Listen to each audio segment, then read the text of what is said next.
này không to bài việt យើងខតតែមានសាច់ជ្រូក3ជាន់ហើយសាច់ជ្រូក3ជាន់ហ្នឹងហើឲ្យស្អាតបែបនេះមកបានវាធ្វើទៅឆ្ងាញ់យកមកស្ងោរប្រហែល10នាទីបានហើយទុកឲ្យវាត្រជាក់ជូតឲ្យស្ងួតហើយយកសមឬអីមកចាក់បែបហ្នឹងដល់ពេលចាក់ហើយដាក់លាបអំបិលទឹកខ្មេះហើយទុកឲ្យ20នាទីឬ10នាទីអីចាំយើងយកមកដាក់អាំងឬសម្ងួតបងណាអត់មានឆ្នាំងបំពងស្ងួតបែបនេះអាចយកទៅបំពងហ្មងប៉ុន្តែខ្ញុំបំពងបែបនេះខ្លាញ់វាចេញច្រើនណាយើងបំពង15នាទីដកចេញហើយយើងទុកប្រហែល5នាទីចាំដាក់បំពង30នាទីទៀតពេលរងចាំខ្ញុំដាក់ខ្ទឹមសហើយម្ទេសក្រៀមស្លឹកម្រះភៅធួយម្រះភៅ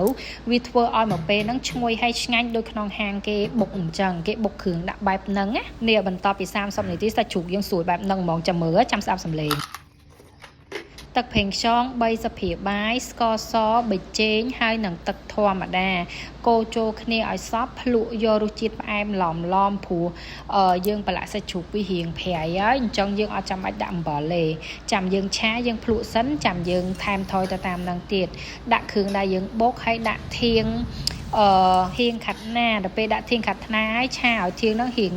ឆ្អិនហើយចាំយើងដាក់ស្លឹកវាហើយដាក់សាច់ជ្រូកដែលយើងបំពងហ្នឹងឆាមកត្រឡប់2ត្រឡប់គឺជាការស្រេចបងណាចូលចិត្តម្រះព្រៅចាំដាក់អត់ចូលចិត្តម្រះព្រៅទៀតមិនបាច់ដាក់អាយុច្រើនផឹកទឹកអត់សូវបានច្រើនប្រឡែងឲ្យរាងកាយស្ងួតមិនថាមុខមិនថាខ្លួនទេយើងនឹងបង្កបញ្ហាផ្សេងមកតាមក្រោយបើមុខដូចជាមុនជាំអាចរុយហ្នឹងនឹងមកជួសជាពិសេសជាំអាចរុយបងសាក់ម៉ូចរ៉ៃស៊ីងបំពន់វីតាមីនលើស្បែកមុខ